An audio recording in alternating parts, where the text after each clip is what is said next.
বিগত করে মিছিল করে এসে ছাত্র দলের মহানগর জেলার যারা নেতৃবৃন্দ তাদের নেতৃত্বে প্রায় 200টি মোটরসাইকেল নিয়ে তারা আক্রমণ করেছে এবং জ্বালিয়ে দিয়েছে এবং আগুন লাগিয়েছে এবং লুটপাট করেছে।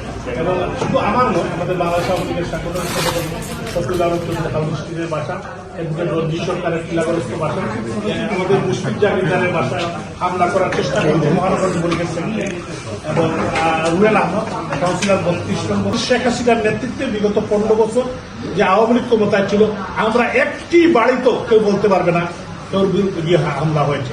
আজকে যারা এটা করছেন তাদেরকে ধন্যবাদ, এবং আজকে যারা করছে তাদেরকে বিশেষ ধন্যবাদ জানাতে চাই যে তারা তাদের পরিচয় গোপন করে, অতীতে যারা করেছে তারা পরিচয় গোপন করেছে। আজকে বিএনপির ছাত্র সংগঠন জেলা এবং মহানগরের সভাপতি সাধারণ সম্পাদক তারা নিজে মোটরসাইকেল শোডাউন করে 200টি মোটরসাইকেল নিয়ে তারা এসে হামলা করেছে। ছাত্র দলের যে ছেলেরা তারা তো নিজেই পরিচয় দিয়ে মিছিল করে প্রকাশ্যে দিবালুকে এটা করেছে।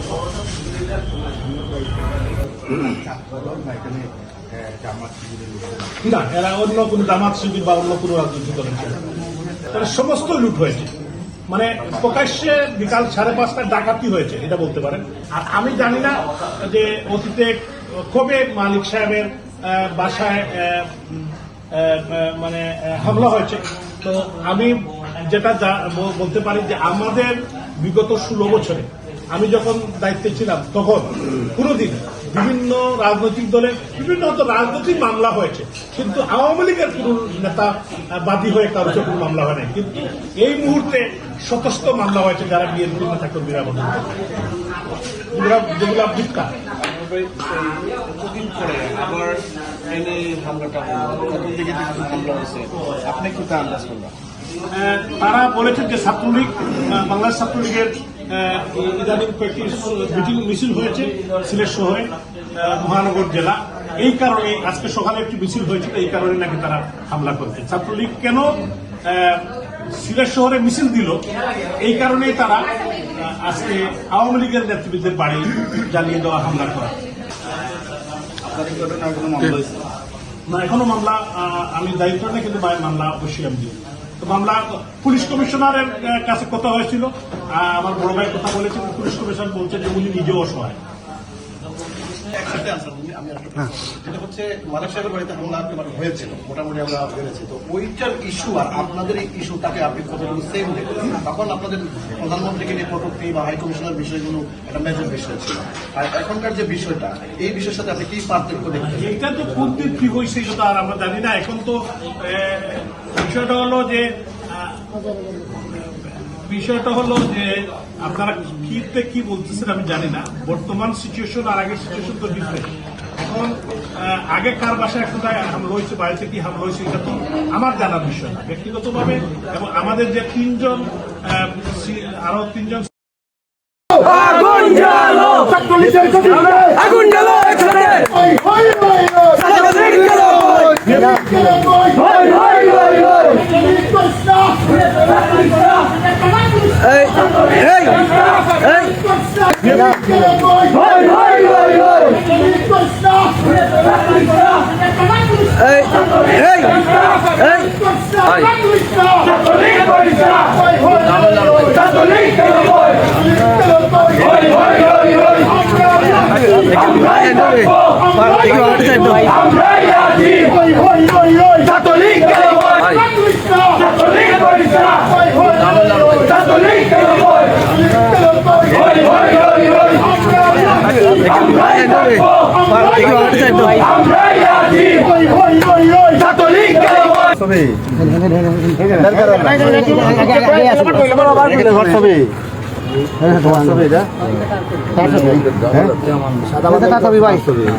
তোমার ছবি কিনে তোমার চুল ওই যে মুখ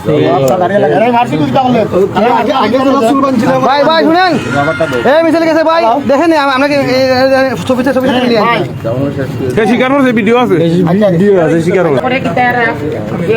কাস্টমার গেল মহিলারা ঢুকে তারা কেস শুটিং করে। ইনকাম আছে ভাই শুনেন এরকম থানা না নিয়ে এর মেসেজ নিয়ে যান নিয়ে যাবেন এর মেসেজটা নিয়ে যান এই মোবাইলটা লক করুন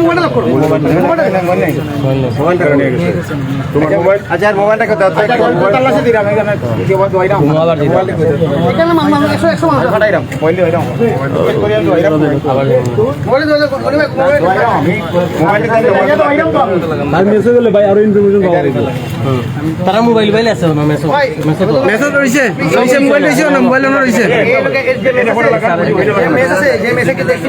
মেসেজ গেলে মোবাইল বাইল পেমু নানি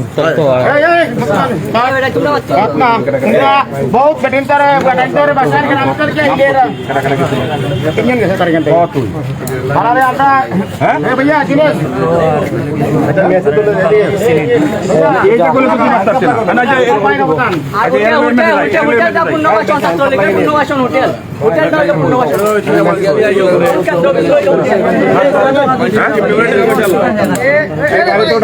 ম্যাচটা কোন জায়গায় ও তো